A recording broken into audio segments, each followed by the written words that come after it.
Hello, my name is Deja Simon. I help women overcome emotional abuse with psychology and Jesus. Okay.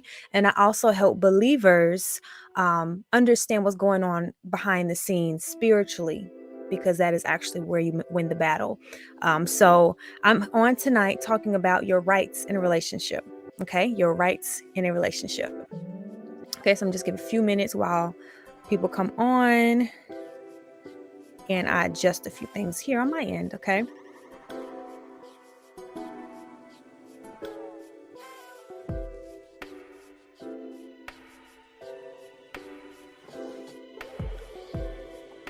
So I'm gonna set it up on Facebook really quickly so that I'm able to see my comments. Okay. Oh, hey, son. My husband said my audio is good. He's my audio engineer. He's my camera guy. He sets up everything. He just does all of that.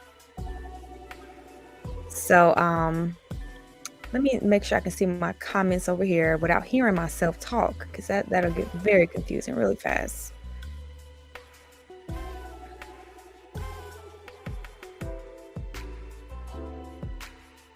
Jaren, can you hear my playback from my Facebook video? Because I'm playing it on the other window. I just want to make sure, because I don't want it to be confusing.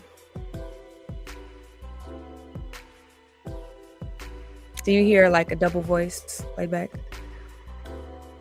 So again, my name is Deja Simon. I will be talking about your rights in a relationship.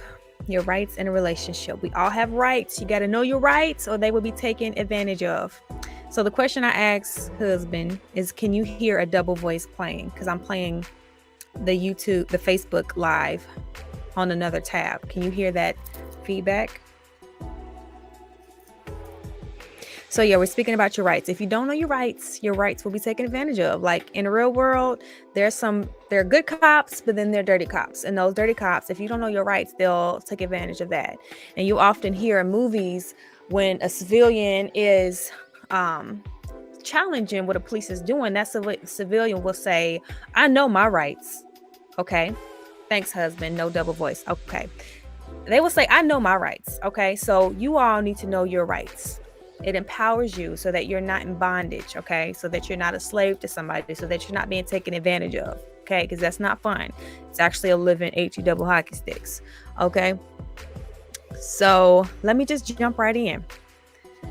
So some rights. Let me list off some of these rights. And I got this from a domestic violence training that I went through, and it was so eye-opening. And I realized, like, man, my rights was violated after the fact.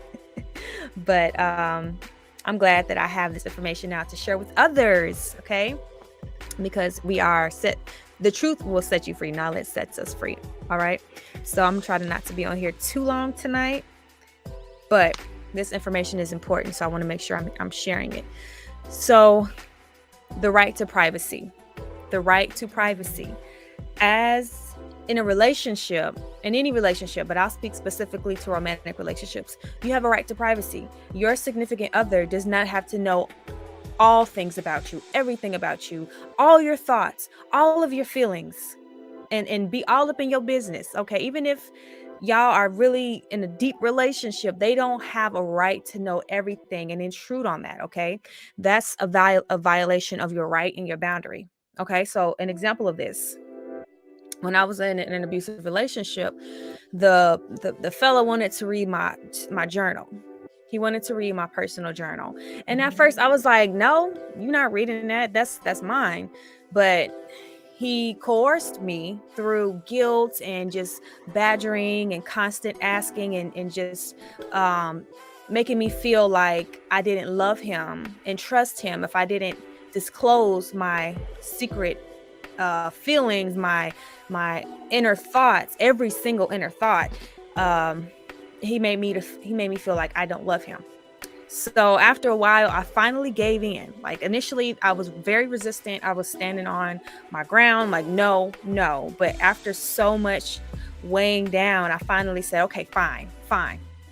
I don't have anything to hide. I ain't saying nothing bad about you in here. Go ahead. read it, even though in deep down inside I really didn't want to, but through coercion.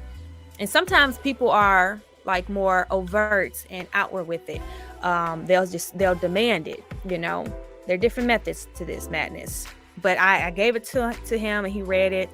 And he didn't, of course he didn't find anything bad. So he was okay with that. But I shouldn't have felt pressure to give that private information to him. Okay. So that's an example of private information, but even privacy, not having to read your text messages. Your partner does not have a right to read your text messages unless you allow them to. Okay. Unless y'all have an agreement or arrangement, y'all trying to rebuild trust because something happened in the past, whatever it is, there has to be an agreement to it. Okay. So that's an example of a right to privacy. Okay. You also have the right to live without fear. You should not have fear in a relationship. Fear is not of God. Fear is not love. In fact, the word of God tells us that his perfect love drives out all fear. The perfect love of God drives out all fear. And if our Father loves us so much, why would we think that love is healthy if it makes us fearful? If you are fearful in your relationship, that's not godly love. It's not the love that God would have for you. Okay. So we want love to make us we want to feel safe in love, I should say. You want to feel safe with the person that you're with. Okay.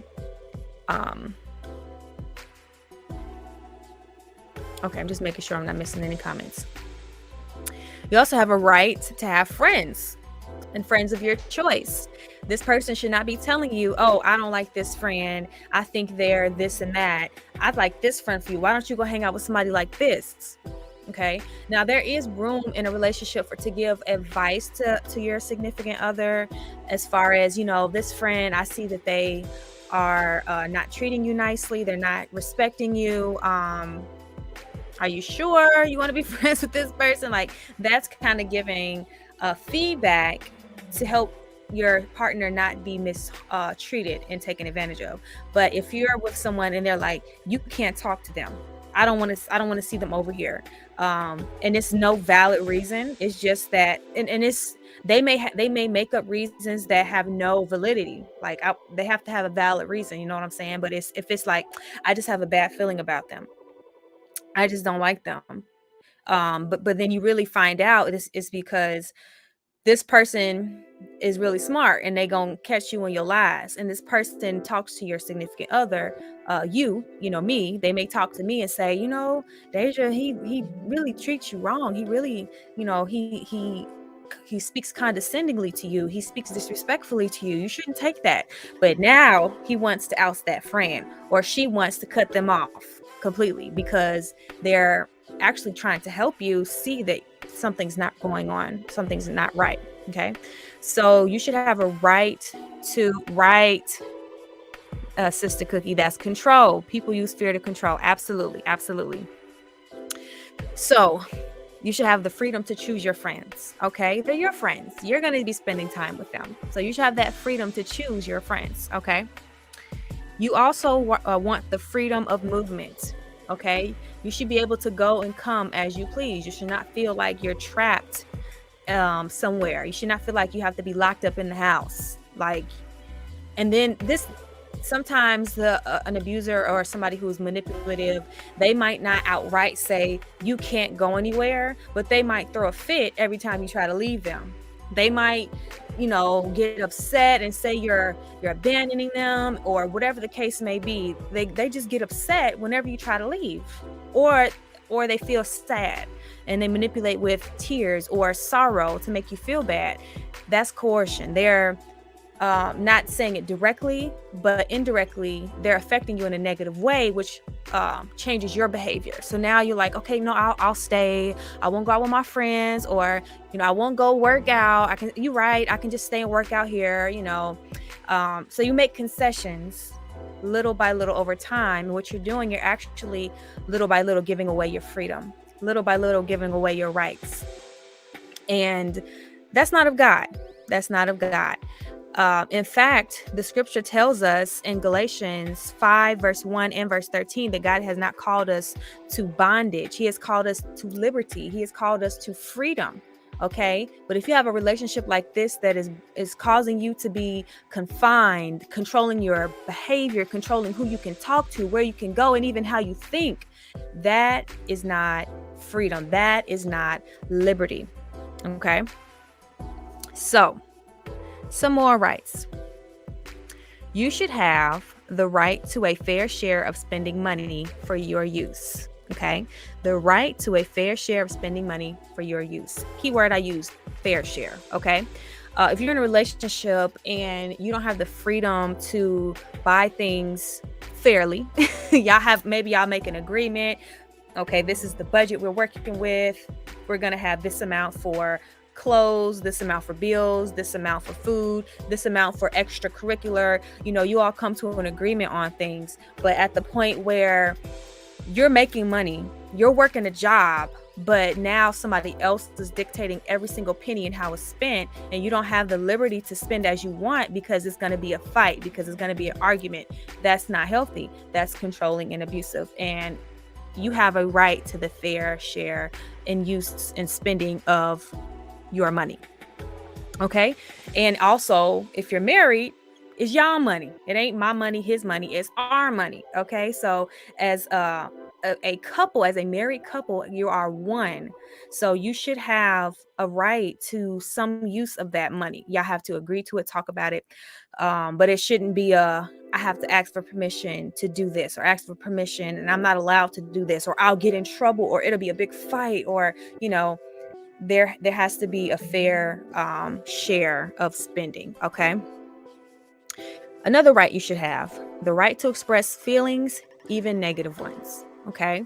Now you express these respectfully. Okay. But you have a right to express how you feel. But if you feel that every time you express your feelings, this person gets upset, or they want to manipulate you, or they just want to start a fight. It's always a fight every time you talk about how you feel, or you try to tell them, honey, what you said really hurt my feelings at the dinner table. Like, I felt like you were really disrespectful. All I did was wanted to cook dinner for you, and you really lashed out on me, and I'm really hurt, and I don't appreciate that. But if you share this with them and then they turn it around on you and they're lashing out on you all because you're coming to them sharing something, that's not healthy. You have a right to express your feelings. Okay. Sister Cookie said, yes, people can have unresolved issues too. So they want to be glued to their partner, be it they've been cheated on, so you're paying for their mistake. Absolutely. Absolutely. A lot of this stuff is because of unresolved issues. And the mistake I made was that because I knew my abuser went through abuse as a child and their partner cheated on them, and I knew they had a bad life. I allowed that to allow him to mistreat me. So never do that. Never do that. You can understand why somebody is the way they are. You can psychoanalyze them from the top to the bottom. Like, look, he got daddy issues, she got mama issues, whatever the case may be. He got rejection issues. That's fine, but it does not validate that person mistreating you. Okay? Know and understand, but do not tolerate it. Because at the end of the day, it's destroying you. At the end of the day, it's derailing you from your destiny and where God is calling you to go. Okay? So, back to this list. The right to have time to myself. The right to have time to yourself. And in a relationship, even though you're now, you booed up, you got a boyfriend, girlfriend, fiance, husband, whatever the case may be, you still have a right to time to yourself, and you need that time to yourself. You need time to you. Me and my husband were just talking about this the other day. We have to decompress. We have to reflect. We have to just sit still and just be with ourselves and our emotions and just think and breathe. But if you have to be with somebody every waking moment and they get mad or they get upset when you want to go somewhere else, then they're like, where are you going? Who are you going with? Who's on the phone? Who are you talking to? Let me see. It's insecurity, there's jealousy there, there's rejection there, there's fear of abandonment there. It's toxic, it's unhealthy. Okay. It's unhealthy. Um, and also going along with that, maybe you want to go hang out with your friends, maybe you want to go spend time with family. You have a right to spend time with your family and your friends. There's nothing wrong with that. If they try to make you feel like something wrong with that, something wrong with them, okay? I remember in my relationship, I would want to go over, a family gathering, or I would want to go downstairs because, we lived upstairs together. I would want to go downstairs and hang with my family. But they would say, well, you don't want to spend time with me? Like, I'm not good enough for you? Like, you're going to leave me? And I'm like, no, I'm going with my family. And they would say, well, why can't you just, stay here with me? And I would say, why can't you come downstairs? And there was a whole argument. There was a lot of guilt tripping and deflection and turning it around and flipping it on me. So, again, well, I didn't state this earlier. Abuse it slowly brainwashes you. It slowly grabs you in. It's not like a immediate thing. So initially I would resist. I'm like, dude, you tripping. I'm finna go hang with my family. And I did this multiple times, but every time it happened, it would be an argument. It would be stressful. Then it started causing anxiety. And it was like no way to come to an understanding, no way to make peace with this person. So instead of saying, look, I can't be with you no more, bye. It was, you know what? I don't feel like fighting. I'm just gonna hang with you. I'm just gonna hang out with you. We're gonna spend time together, whatever. So that's the type of predatory behavior that an abusive person does. Amen. I hope so, Sister Cookie, that I'm helping someone. Please do share it. But it happens slowly over time. It doesn't just happen like that. Some people are like, how can you let him treat you like that? Oftentimes they didn't let them treat them like that at first. First, they reel you in, they woo you, they make you like become really close, and you fall in love with them. Then they start taking off the mask little by little, like and then they'll put the mask back on, and they'll be loving, and then they'll take the mask off, like, here I am. I'm controlling. Then he's like, whoa, where'd this come from? And then he's like, no, I'm just kidding. And then you're just confused. Like, it really is insane. It really is like this, guys. It's crazy. It's insane. You will feel like you're crazy, like, what's going on? But it doesn't just happen like that. It's a slow form of brainwashing. It's a slow form of changing your belief systems. It's a slow form of breaking down your self-esteem. It's a slow form of entangling you further, getting you away from your family and more dependent on them, moving you in with them, making you more dependent on them for finances, for support, for everything, until there is full-blown mask off monster here, okay? So, I don't mean to laugh at the situation. I just remembered, I had a flashback at something I told this person who was abusive to me. I actually told them, I said, you tricked me. I said, you tricked me. I said, you acted so nice. You acted like a totally different person. It's like, and then when we got married, it's like, you yourself. I feel bamboozled. And I said it jokingly, but I was also serious. And we laughed about it. But I was so serious. I'm like, you tricked me. Like, you acted like somebody else. And I'm laughing at myself now in hindsight. Like, girl, yes, you were bamboozled. So I'm telling y'all, don't be bamboozled. Okay? Don't be bamboozled. So, you know what? I wrote a note here.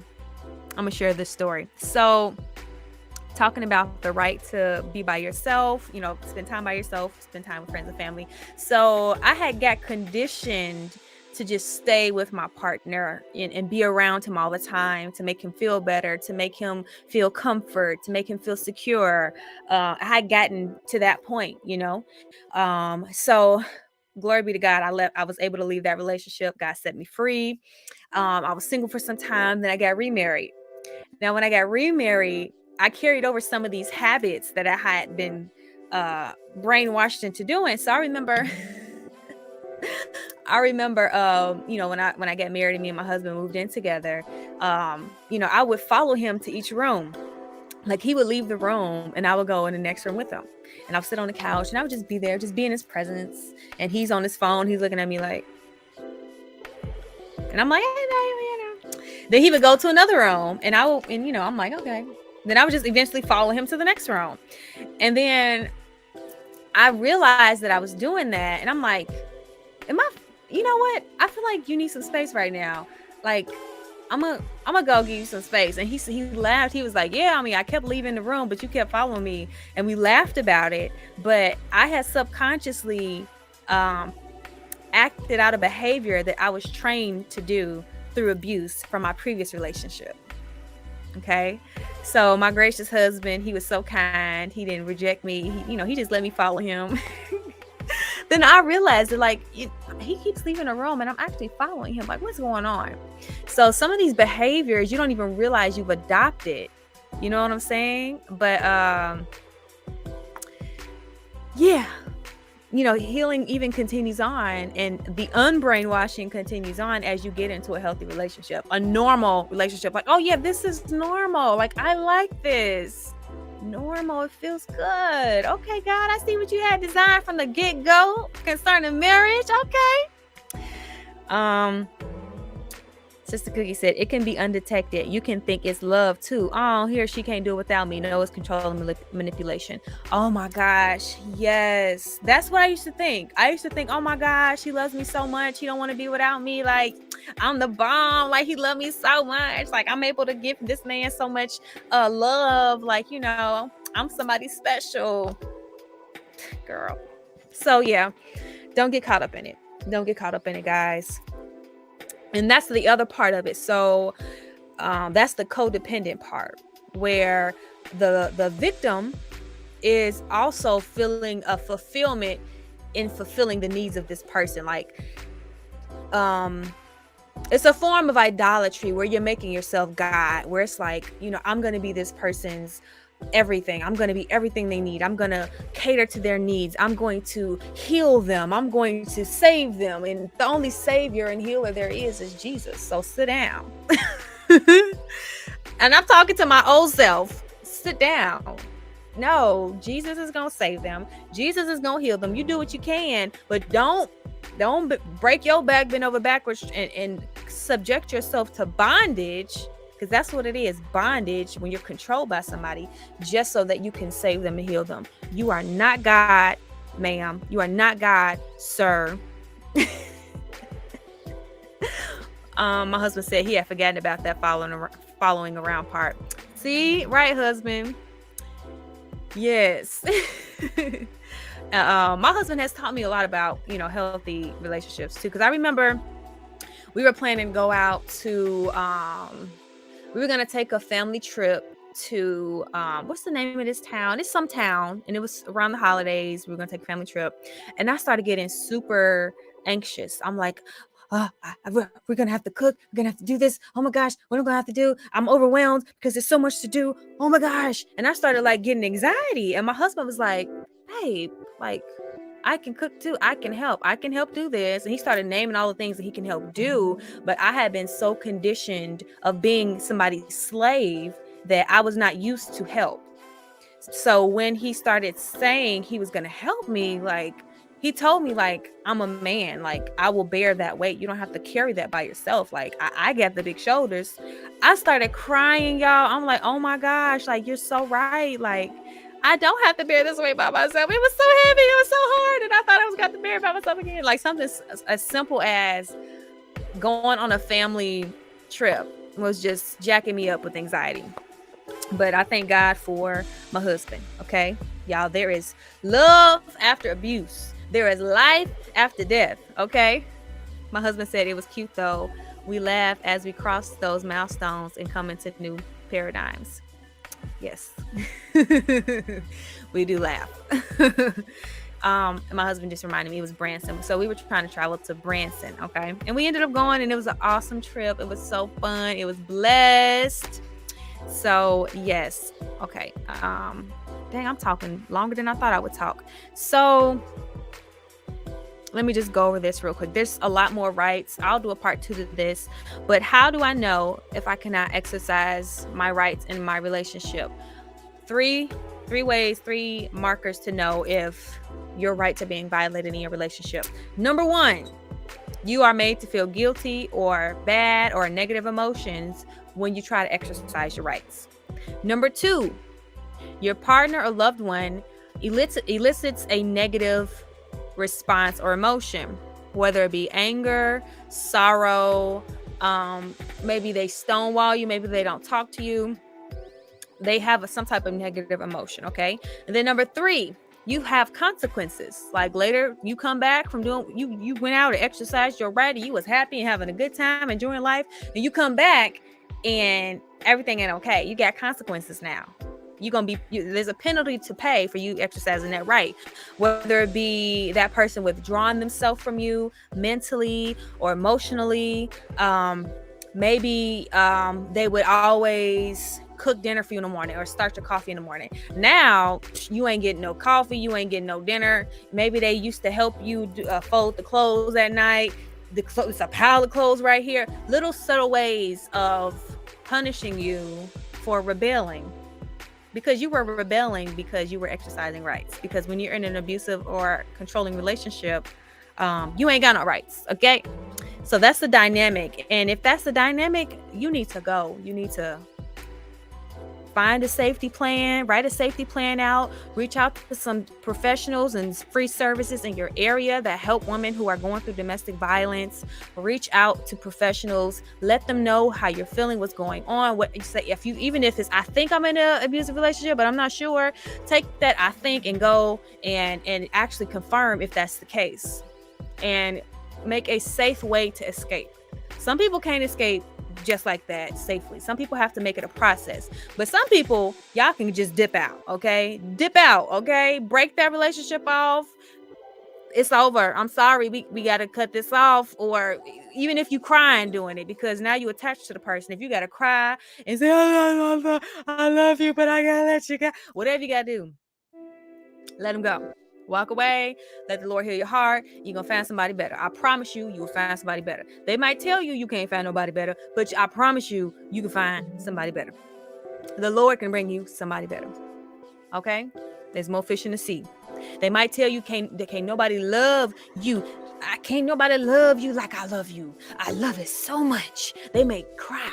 Let them dry them crocodile tears up on their own. Pack your bags and go. Okay?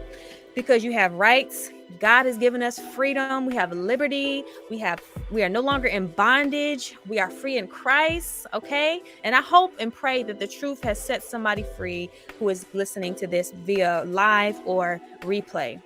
I pray that something I said penetrated your heart and opened your eyes so that you can see that what you're experiencing, it's not okay. What you're going through, it ain't normal. It ain't normal. Okay. But it's okay, because God can help you. All right. Like and subscribe to my page on YouTube. Follow your girl. And I'm going to keep on showing you how to overcome emotional abuse, whether it be in relationships, in church, and different dynamics. Okay. Because it's not always in a relationship. Okay. It's not always in a relationship. It's not always in a romantic relationship, I should say. All right. It could be, with your cousin. Maybe your cousin's emotionally abusive. Maybe it's your sister. Maybe it's your mama. Maybe it's your daddy. Emotional abuse, it's in any intimate relationship. It can even be at work.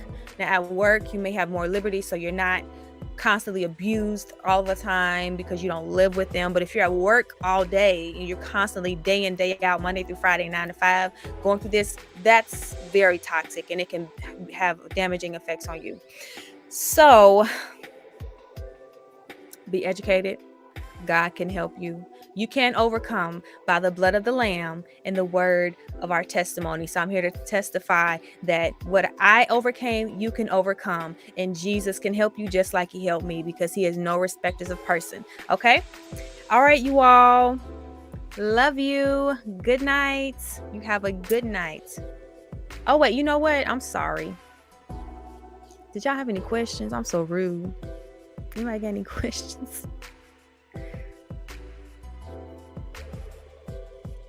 I'm waiting a few seconds for questions. I'm rushing off because I'm finna go watch a movie with my family, so I'm excited. You know what I'm saying? But I had to stop. Wait, people might have questions. But If you want to DM me your questions later, feel free to do so. Okay? Because we finna have movie night. We finna have movie night.